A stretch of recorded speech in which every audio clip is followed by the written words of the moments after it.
Maka saya sebutkan tentang prinsip aswaja, biar orang umum juga paham bahwa aswaja itu artinya ahlu sunnah wal jamaah. Yang kita kaji juga aswaja.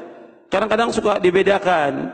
Kalau ini bukan aswaja, yang kita aswaja. Ya sama ahlu sunnah wal jamaah. Supaya mereka paham bahwa pada hakikatnya dakwah salaf adalah dakwah ahlu sunnah wal jamaah, yang disingkat dengan aswaja di Indonesia ini.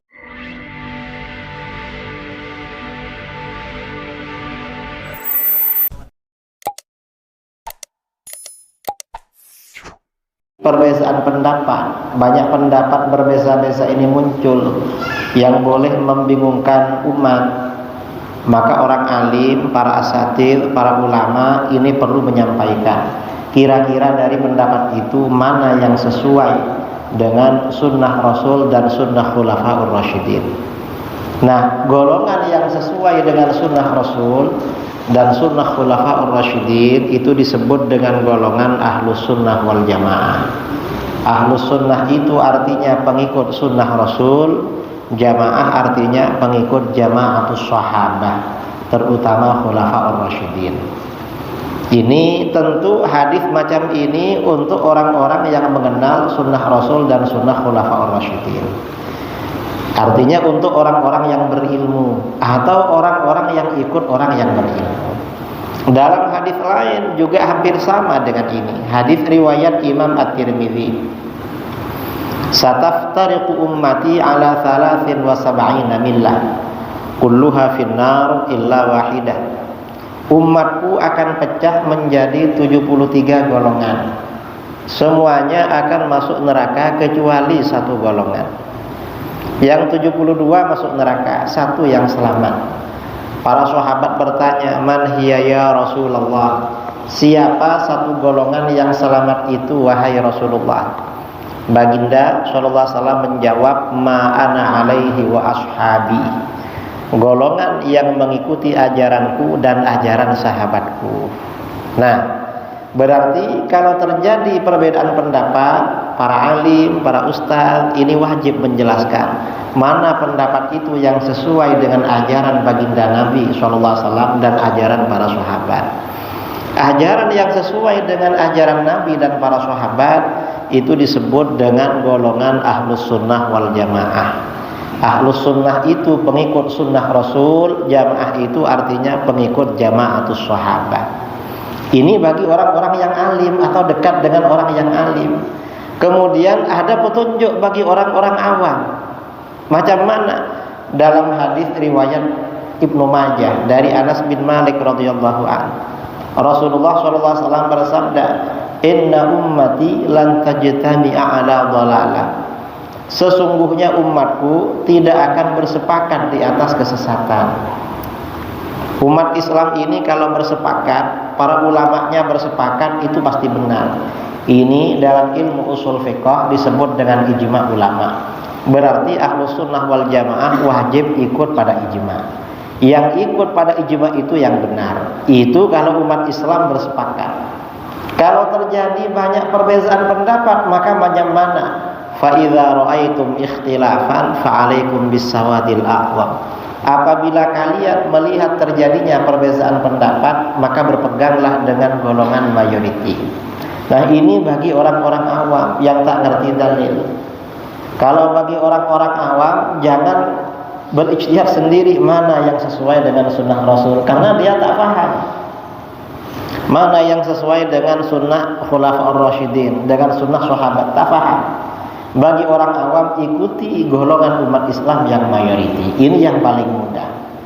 Nah, berarti macam mana? Berarti ahlus sunnah wal jamaah itu golongan yang mengikuti sunnah Rasul, sunnah Khulafaur Rasyidin, mengikuti ajaran para sahabat, mengikuti ijma para ulama, dan merupakan golongan mayoriti kaum muslimin. Ini dari hadis-hadis ini. Nah, kemudian ada sebagian asatidz yang cakap ya, katanya bagi tahu ke saya, hadis perpecahan umat itu dhaif. Hadis perpecahan umat ini sahih, tidak dhaif, karena riwayatnya banyak, bukan cuma satu. Kemudian kata dia yang mendhaifkan itu, ini umat Islam kok perpecahannya lebih banyak daripada Yahudi. Yahudi 71, Nasara Kristen 72, umat Islam kok 73. Berarti kan umat Islam lebih teruk daripada Yahudi Nasara. Padahal di dalam Al-Quran disebutkan kuntum khaira ummatin ukhrijat linnas. Kalian adalah sebaik-baik umat yang dikeluarkan bagi umat manusia. Kalau pecahnya makin banyak, lebih banyak dari yang lain, berarti kan paling teruk. Nah, ini namanya mempertentangkan hadis dengan ayat Al-Quran, tapi baca ayat Al-Quran tak dibaca sampai selesai. Mengapa macam itu? Karena di dalam ayat Al-Quran tadi, kuntum khaira ummatin ukhrijat linnas. Kamu sebaik-baik golongan atau umat yang dikeluarkan bagi umat manusia. Artinya apa? Umatnya Rasulullah SAW lebih mulia, lebih utama, lebih afdal, lebih baik daripada umatnya para nabi terdahulu. Lebih afdal daripada umatnya Nabi Adam, Nabi Idris, Nabi Nuh, Nabi Syuaib, Nabi Saleh, Nabi Ibrahim, Nabi Lut, Nabi Musa, Nabi Isa, dan nabi-nabi yang lain. Lebih afdal. Mengapa lebih afdal? Lebih afdal bukan karena pecahnya lebih sedikit, bukan. Tapi macam mana? Dalam ayat tadi anugerah Allah kepada umat Islam diterangkan, ta'muruna bil ma'ruf wa tanhauna 'anil munkar. Kamu selalu menjalankan amar ma'ruf nahi munkar. Artinya apa? Amar ma'ruf nahi munkar di kalangan umat Islam akan terus hidup. Cuman ketika umat Islam ini kuat, amar ma'ruf nahi munkar kuat. Ketika umat Islam ini lemah, biasanya lemah, tapi terus jalan memang. Dan beza dengan umat-umat terdahulu. Orang Bani Israel dicela di dalam Al-Quran, kanu la yatanahawna 'an munkarin fa'aluh. Mereka Bani Israel tidak saling mencegah dari kemungkaran yang mereka lakukan. Ini dua anugerah dari Allah. Lalu anugerah yang ketiga, wa tu'minuna billah. Kamu selalu beriman kepada Allah. Artinya apa? Bahwa mayoriti umat Islam atau umat Islam akan selalu beriman kepada Allah hingga hari kiamat. Ini sudah ada garansi dari Al-Quran, ada garansi dari Allah Subhanahu wa ta'ala. Ini umat Islam khairul ummah, bukan karena perpecahannya lebih dikit, bukan. Adapun perpecahan umat Islam lebih banyak dari Yahudi Nasara. Walaupun umat Islam ini perpecahannya lebih ramai dari Yahudi Nasara, tapi mayoriti umat Islam masih istiqomah di dalam ajaran Ahlus Sunnah wal Jamaah. Karena yang Ahlus Sunnah wal Jamaah ini 90% daripada umat Islam, kan sedikit. Jadi umat Islam ini benar-benar jamaah memang mayoriti. Nah, setelah kita tahu syarat-syarat kriteria Ahlus Sunnah wal Jamaah itu ada 5 tadi ya.